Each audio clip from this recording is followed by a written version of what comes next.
You are sitting in a room where nobody is arguing. Nobody is trying to convert you. Nobody is telling you what to believe. Then, out of nowhere, a question appears in your mind that feels strangely dangerous.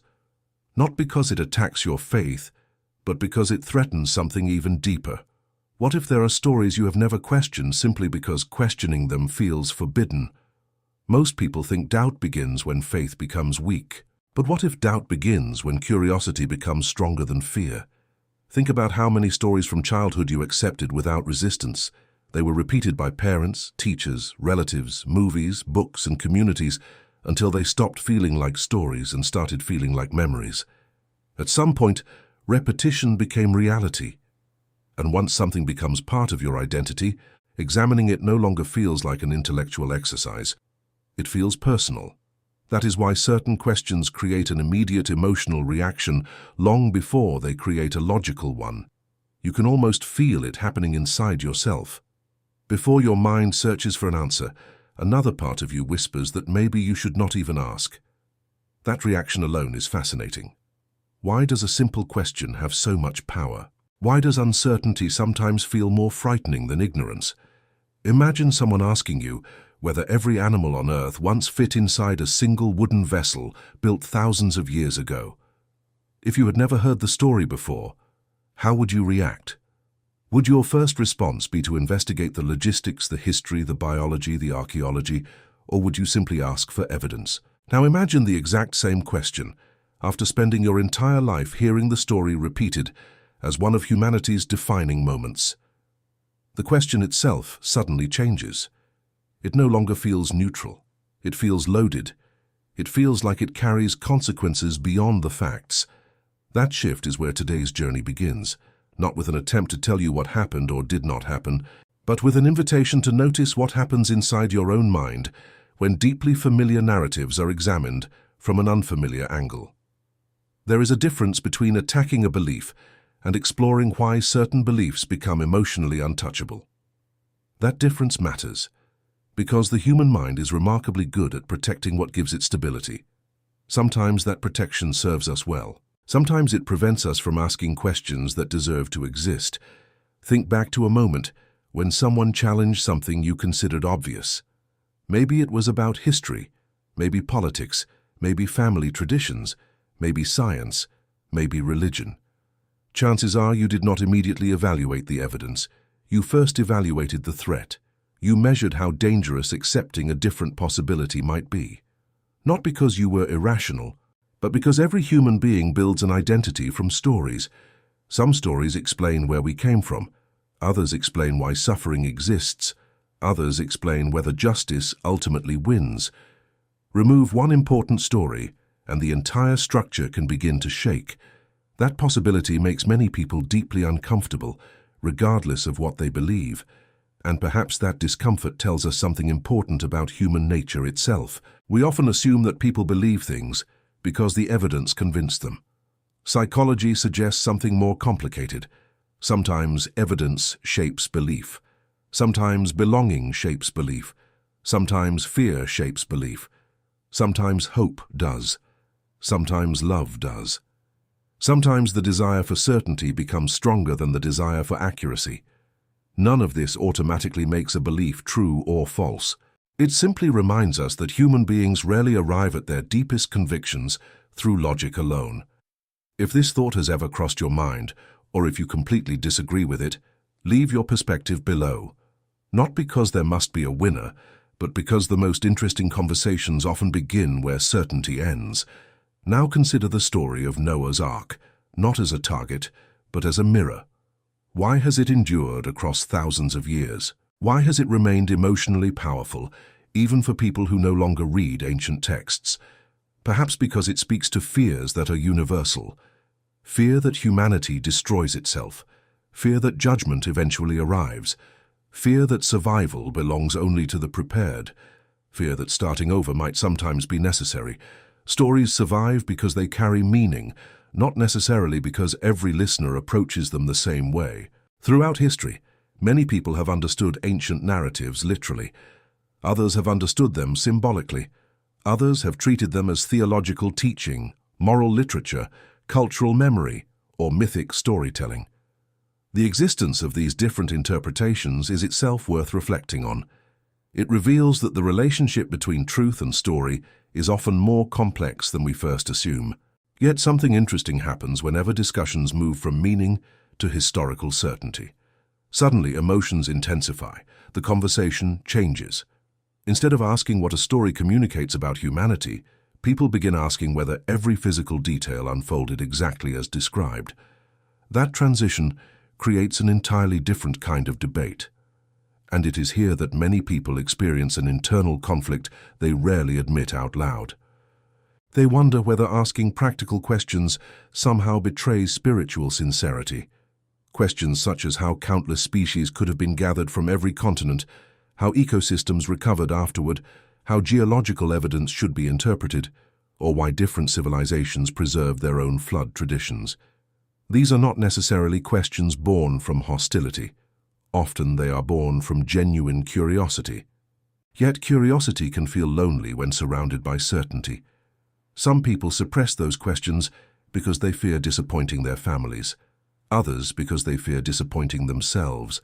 Others because they worry that one unanswered question will unravel everything they have built their lives upon. That fear deserves compassion rather than ridicule because it reflects something deeply human. We all cling to frameworks that help us navigate existence. Nobody enjoys feeling that the ground beneath their worldview is shifting. Perhaps the most uncomfortable realization is not that people disagree about ancient events. Humanity has always disagreed. The more unsettling realization is discovering how quickly we judge motives instead of arguments. Someone asks a difficult question and is immediately assumed to have an agenda. Someone expresses confidence and is assumed to be closed-minded. Someone expresses uncertainty and is assumed to be weak. Yet reality is rarely so simple. Honest people can reach different conclusions while examining the same evidence. Honest people can interpret the same story through different lenses. Honest people can value both faith and inquiry without believing they are enemies. This raises another possibility that many overlook. Maybe the real question is not whether Noah's Ark happened exactly as one imagines it. Maybe the deeper question is why our response to that possibility reveals so much about our relationship with certainty itself. Do we seek answers because we love truth or because we fear ambiguity? Do we reject difficult questions because they are weak or because they are strong enough to expose unresolved tensions inside us? These questions are uncomfortable precisely because they refuse to stay confined to one ancient narrative. They begin following us everywhere, into politics, into relationships, into family traditions, into our own identities. Once you notice how often certainty depends upon repetition, you start recognizing the invisible architecture supporting many of your assumptions. That realization can feel liberating for some people and terrifying for others. If you have ever experienced that tension, or if you believe these questions miss the point entirely, share your perspective below. The most meaningful conversations are often born where different experiences collide respectfully. As this journey continues, something even more interesting begins to emerge. The discussion gradually shifts away from whether one ancient account can be historically reconstructed and towards something larger. Why does the human mind need stories of destruction and survival in the first place? Why do civilizations separated by oceans and centuries repeatedly imagine floods, endings, renewal, and second beginnings? Perhaps answering that question reveals far more about us than simply debating measurements, timelines, or wooden structures ever could. And that is where the most uncomfortable part of this exploration truly begins. The conversation becomes even more interesting when you stop asking whether ancient people were intelligent enough to tell stories and begin asking why certain stories survived while thousands of others disappeared. Every civilization produced legends, songs, kings, victories, disasters, and myths that slowly vanished into history. Yet narratives about an overwhelming flood appear in cultures separated by enormous distances and long stretches of time.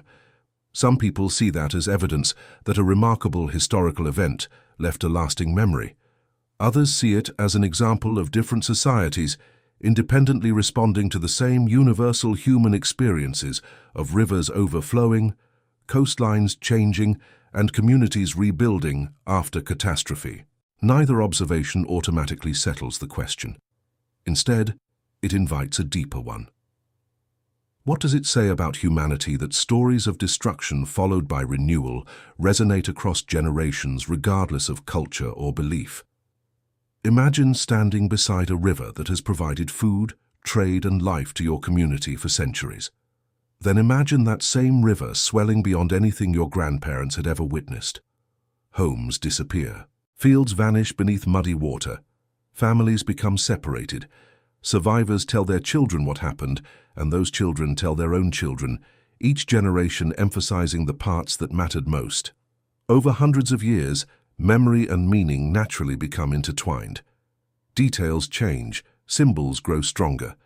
The emotional truth often becomes more memorable than the precise measurements of the event itself. This is not unique to religious traditions. Human beings do this constantly.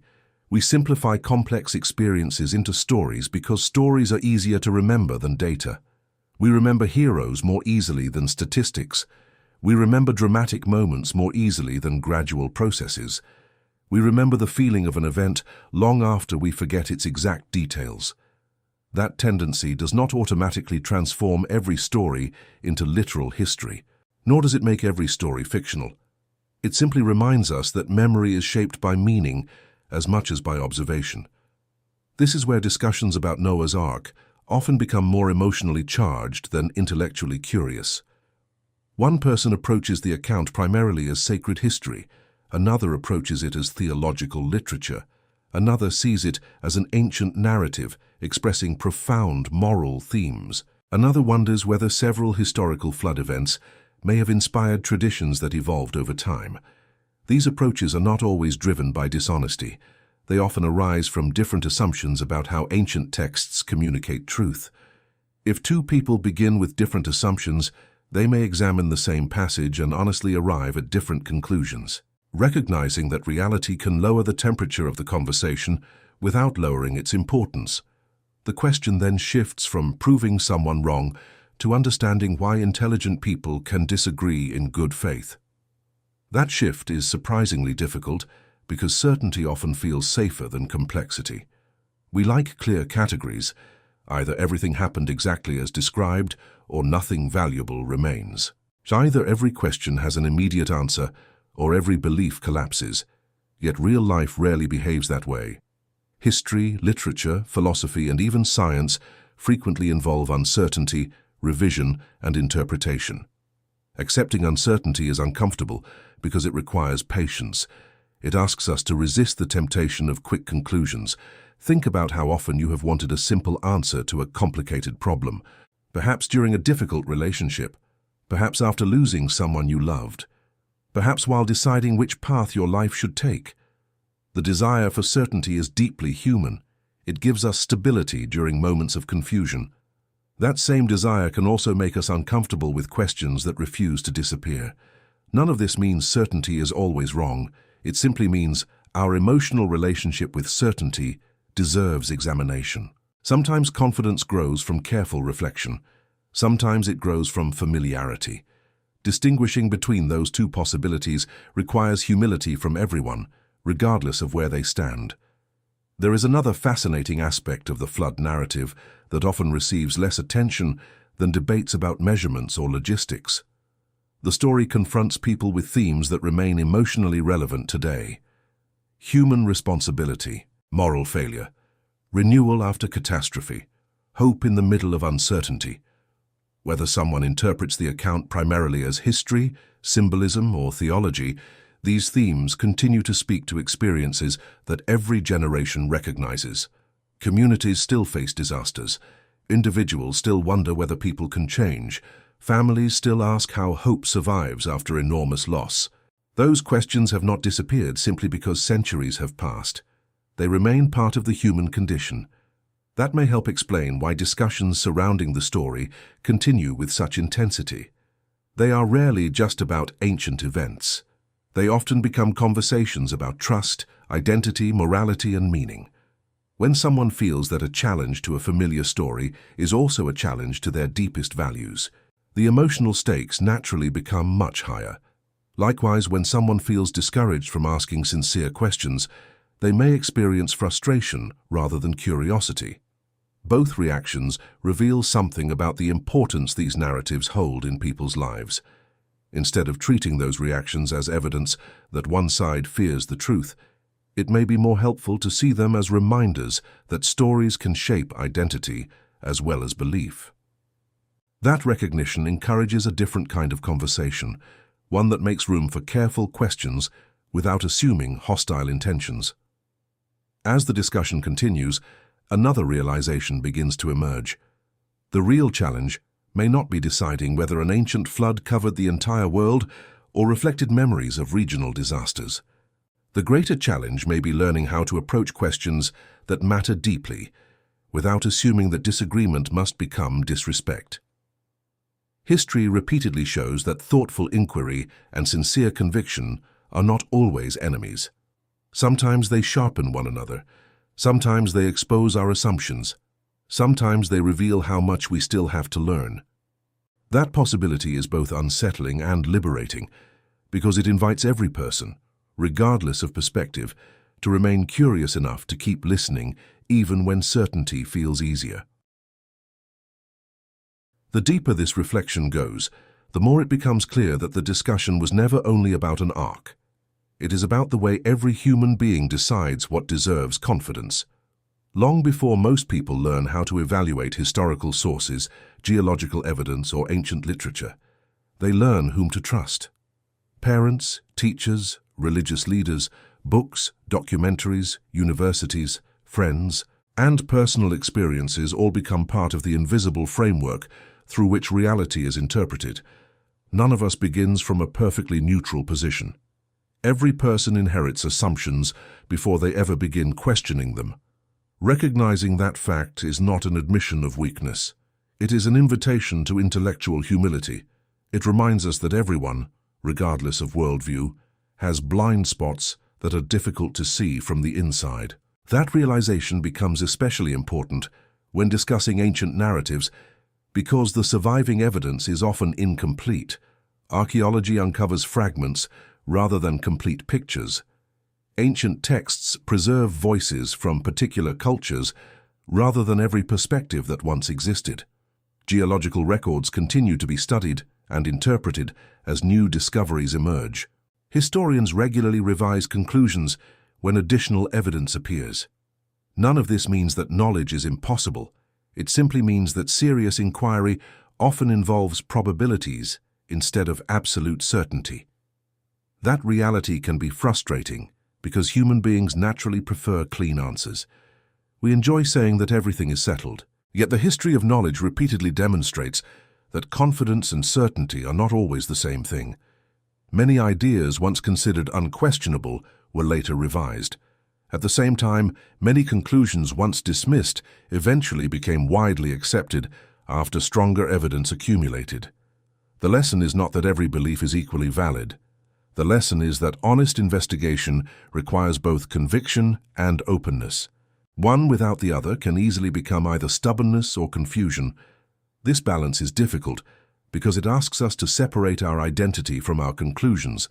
If changing our mind feels like losing ourselves, then curiosity becomes frightening. If admitting uncertainty feels like failure, then every conversation turns into a competition rather than a search for understanding. Perhaps that is why debates surrounding stories such as Noah's Ark can become so emotionally intense. They often touch far more than history. They touch belonging, memory, family, purpose, and the communities that shaped us. For some people, the story represents a foundational act of divine judgment and mercy. For others, it serves as a profound symbolic account of renewal after moral collapse. Others approach it primarily as part of the literary and cultural heritage of the ancient Near East, noting that several civilizations preserved flood traditions while also recognizing that those accounts differ in important ways. These perspectives need not be caricatured in order to be discussed. Each reflects an attempt to understand texts, history, and human experience through a particular lens. Appreciating that complexity does not require abandoning one's convictions. It requires acknowledging that thoughtful people may weigh the same evidence differently. There is also something deeply personal hidden beneath these discussions.